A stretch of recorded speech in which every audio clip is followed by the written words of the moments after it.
Assalamualaikum warahmatullahi wabarakatuh. Kali ini kita ketemu lagi dalam statistik induktif mengenai contoh soal distribusi sampling proporsi. Ini adalah distribusi sampling yang kedua yang kita bahas. Yang sebelumnya yang sudah kita lihat di publish video yang sebelum ini itu adalah distribusi sampling rata-rata. Dan yang kedua sekarang ini adalah distribusi sampling proporsi. Sedikit teorinya, nah ini dia ya konsepnya.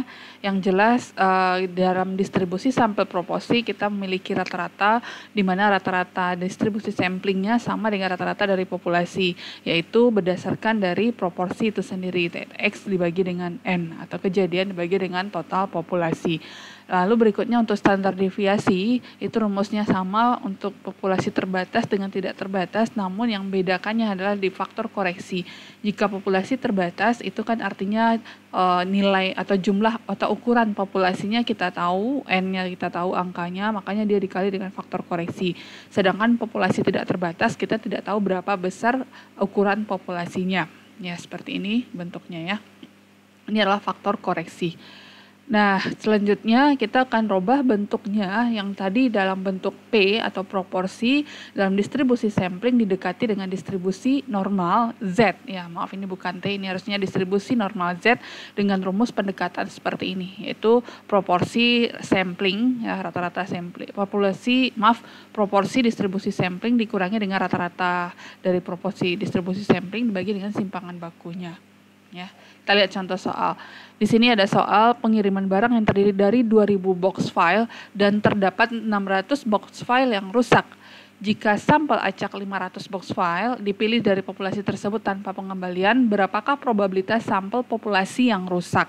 Ya, yang A-nya ditanya berapa probabilitas sampel populasi yang rusak akan kurang dari 155/500.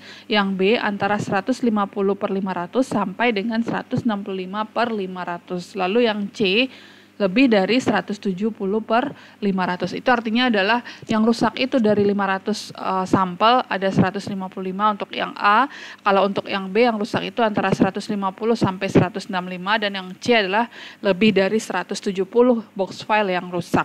Ya, dari sini kita ketahui bahwa dia adalah populasi yang terbatas. Kenapa? Karena kita tahu jumlah populasinya atau ukuran populasinya kita tahu, yaitu bernilai 2000. Jadi N besarnya sama dengan 2000. Nah, kejadian box file yang rusak itu kita simbol dia dengan X, di mana X itu nilainya adalah 600. Ya, berarti kita bisa hitung proporsi dari populasi tersebut atau proporsi box file yang rusak itu adalah 600/2000. Itu yang kita simbol dia dengan P ya, atau boleh dibilang dia rata-rata dari populasi ya kalau dikaitkan dengan distribusi sampling. Lalu berikutnya sampel acak yang diambil 500 box file, berarti itu adalah N kecil sama dengan 500. Ya, kita lihat apa yang diketahui. Nah, ini dia P, proporsi box file yang rusak, N itu adalah ukuran populasi sebesar 2000, dan X adalah kejadian populasi yang rusak sebanyak 600 dari 2000 box file ya.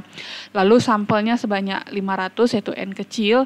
Nah, berikutnya kita akan hitung berapa proporsinya, proporsi dari populasi tersebut yaitu proporsi box file yang rusak, yaitu dengan rumus X dibagi dengan N, maka diperolehlah 0,3 ya. Lalu yang ditanya bisa kita ringkas dalam bentuk matematisnya seperti ini. Yang ditanya itulah distribusi samplingnya untuk proporsi, yaitu P barnya yang ditanya ya. Artinya di sini kita akan menghitung berapakah probabilitas P bar kurang dari 0,31. Ya, kita lihat di sini berapakah probabilitas sampel populasi ya. Di sini berarti adalah P barnya yang kurang dari 0,31, berapa yang probabilitasnya yang antara 0,3 sampai 0,33, dan terakhir ya adalah berapa probabilitas rata-ratanya yang lebih dari 0,34 ya. Nah, kita gunakan sifat teori yang tadi ya, kita gunakan teori tadi yaitu yang ini ya. Kita harus hitung dulu berapa P barnya, atau kita simbol di sini adalah mu P bar, itu kita sama juga dengan P bar, yaitu sama dengan P atau mu P yang nilainya X per N. Lalu kita hitunglah standar deviasi atau simpangan baku dengan rumus yang populasi terbatas. Nah, kita lihat di sini Nah ini dia ya, P bar itu sama dengan P atau mu P bar sama dengan mu P sama dengan 0,3. Ini simbol aja ya, tapi yang jelas harus dibedakan. Kalau dia distribusi sampling kita kasih garis di atas, sedangkan kalau dia yang biasa atau populasi kita simbol aja dengan P. Nah di sini dapatlah 0,3. Lalu kita hitung simpangan baku dari distribusi sampling proporsi dengan rumus yang populasi terbatas seperti ini. Tinggal masukin angka-angka yang diketahui, P-nya adalah 0,3 dan N-nya adalah 500. Dan masukin faktor koreksinya, yaitu 2000 kurang 500 per 2000 kurang 1. Maka diperolehlah hasil akhirnya. Ya, ini penghitungannya harus bisa, yaitu pertama hitung dulu yang dalam kurung, lalu kalikan dengan 0,3 baru bagi 500. Dapatlah 0,00042. Yang ini juga sama, selisihnya dulu 2000 kurang 500, 1500, 2000 kurang 1, 1999 ya. Maka hasil baginya adalah 0,7504. Nah, berikutnya baru kita hitung hasil akhirnya adalah yaitu 0,02. Boleh caranya akar ini dulu dikali dengan akar ini, atau boleh kalikan terlebih dahulu baru diakarkan. Gunakan aja sifat dari akar ya. Jadi itu prinsipnya sama saja. Nah, kita udah ketemu P bar dan sigma P bar, lalu kita masukin ke rumus distribusi Z atau standar baku ya, normal standar baku.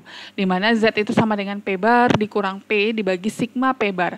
P bar ini adalah yang diketanya di soal ya, sedangkan P-nya itu yang diketahui tadi 0,3, lalu sigma P barnya adalah 0,02. Maka rumus Z-nya seperti ini. Ya, untuk pertanyaan yang A ya, kita tinggal masukin aja angka-angkanya. Nah, kita akan robah P bar menjadi Z ya. Berarti P bar menjadi Z artinya 0,31 kita robah dengan masukin 0,31 ke P bar, atau kita kurangkan 0,31 dengan P lalu dibagi dengan sigma P bar, yaitu 0,31 kurang 0,3 bagi 0,02 ya. Maka ketemulah nilai P Z kurang dari, nah hasil akhir ini kurangkan dulu 0,01 ya, dibagi dengan 0,02 dapatlah 0,5. Nah ini gunakan tabel Z ya, kita lihat tabel Z ini seperti apa. Nah karena dia kurang dari sama dengan, tentu kita pakai Z yang kumulatif ya. Langsung aja kita lihat dari tabel yang ini. Yang ini kan yang di arsnya adalah kurang dari sama dengan Z ya. Berarti di situ Z-nya adalah kurang dari sama dengan atau kurang dari 0,5 tadi. Berarti di sini ya saya perbesar ya 0,5, maka diperolehlah nilai 0,6915. Nah coba kita lihat tadi benar nggak jawabannya ya. Sebentar, nah ini dia ya 0,6915.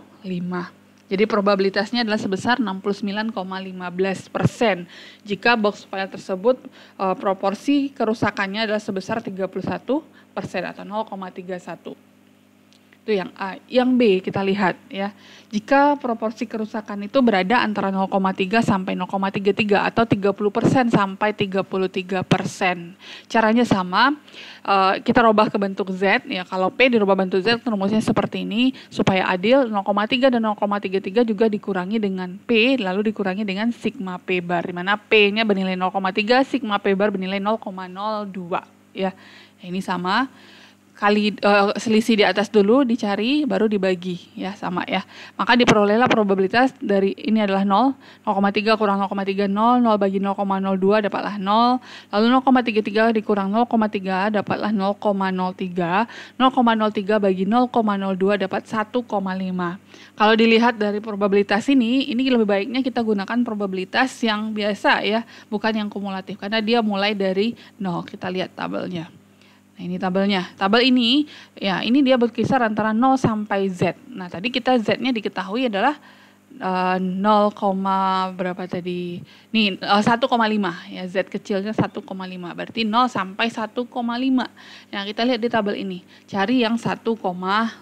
Jadi langsung aja gunakan tabel ini. 1,5 dapatlah 0,4332 ya. 0,4332. Nah, ini dia. Ya, artinya apa? Probabilitas kerusakan box file berada antara 30% sampai 33% itu adalah sebesar 0,4332 atau 43,32%.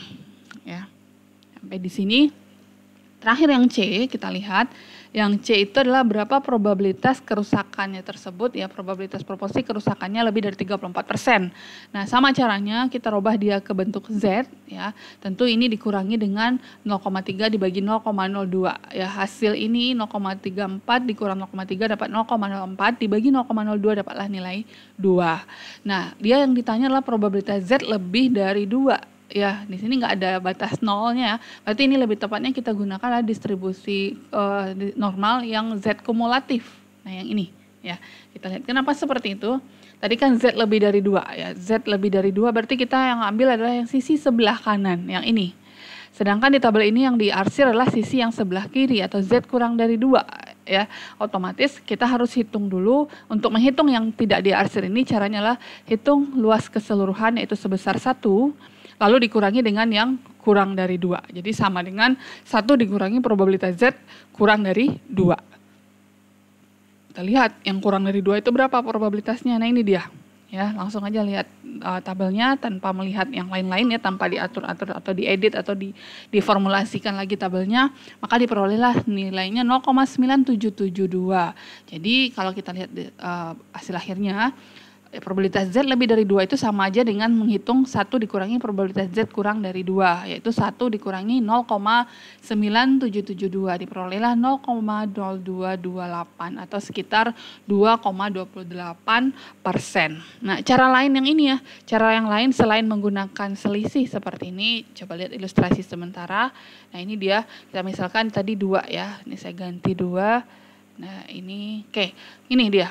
Ini yang lebih dari atau lebih dari sama dengan 2 ya, yang akan kita hitung di sini. Sedangkan di tabel kumulatif yang diarsir itu bukan yang sebelah kanan tapi yang sebelah kirinya.